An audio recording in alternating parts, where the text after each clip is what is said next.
एक बार एक रईस राजा था जिसकी 4 रानियां थीं। वो अपनी चौथी रानी को सबसे ज्यादा प्यार करता था। उसे महंगे कपड़ों से लादे रहता और बेहतरीन खाना खिलाता था। वो उसे केवल सबसे अच्छा देता था। वो अपनी तीसरी पत्नी से भी बहुत प्यार करता था और उसका आसपास के राज्यों में बखान करता था।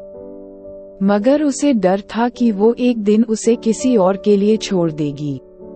वो अपनी दूसरी पत्नी से भी प्यार करता था और वो उसकी हमरास थी और वो उसके साथ हमेशा सहानुभूति, इज्जत और धैर्य से रहती थी। जब भी राजा को कोई परेशानी होती थी तो वो उसे बताता था ताकि वो राजा को उस परेशानी का हल बता सके।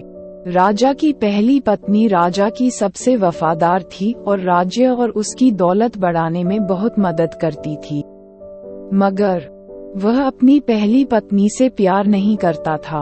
एक बार राजा बीमार पड़ गया और उसे समझ आ गया कि उसके पास समय बहुत कम है।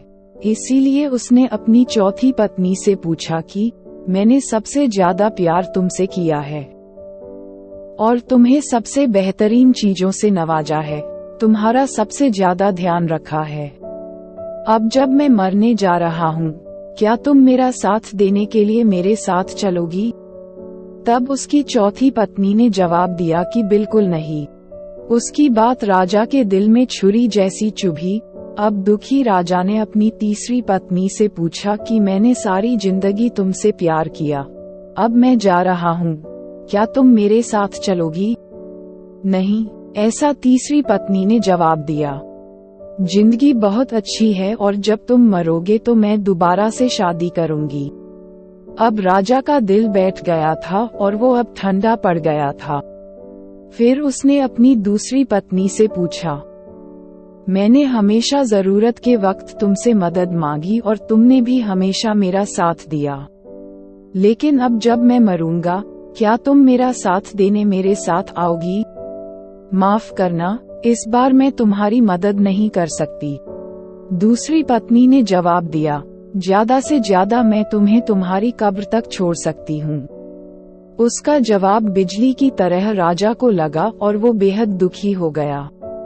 तभी एक आवाज आई, मैं आपके साथ चलूंगी, जहाँ आप जाएंगे वहाँ आपके साथ चलूंगी। राजा ने अपनी नजर घुमाई तो उसकी पहली पत्नी खड़ी थी। वो बेहद कमजोर थी क्योंकि वो खाती नहीं थी। दुख से भरकर राजा ने कहा कि जब मेरे पास मौका था तब मुझे तुम्हारा बेहतर ध्यान रखना चाहिए था। दोस्तों, इस कहानी से हमें ये सीखने को मिलता है कि हमारी चौथी पत्नी हमारा शरीर है। हम चाहे इसे सजाने धजाने में कितना भी दिल लगाएं, मृत्यु के समय ये हमें छोड़ जाएगा। हमारी तीसरी पत्नी हमारी संपत्ति, दर्जा और दौलत है। जब हम मरते हैं ये औरों को मिल जाती है। हमारी दूसरी पत्नी हमारा परिवार और समीगण है। चाहे वो कितना ही हमारे साथ क्यों न हो, ज्यादा से ज्यादा वो हमारे साथ शमशान तक ही आ जाएंगे, पर उससे आगे नहीं। हमारी पहली पत्नी हमारी आत्मा है जो अक्सर दौलत, ताकत और अहंकार के सले बेध्यान हो जाती है। मगर हमारी आत्मा ही एक ऐसी है जो जहां हम जाएंगे वहां तक जाएगी। इसीलिए इसे उपजाए, ताकतवर बनाएं और इसका आज से ही ध्यान रखें। यही दुनिया में आपका सबसे बड़ा तोहफा है। Thanks for watching. Tap a YouTube subscribe button.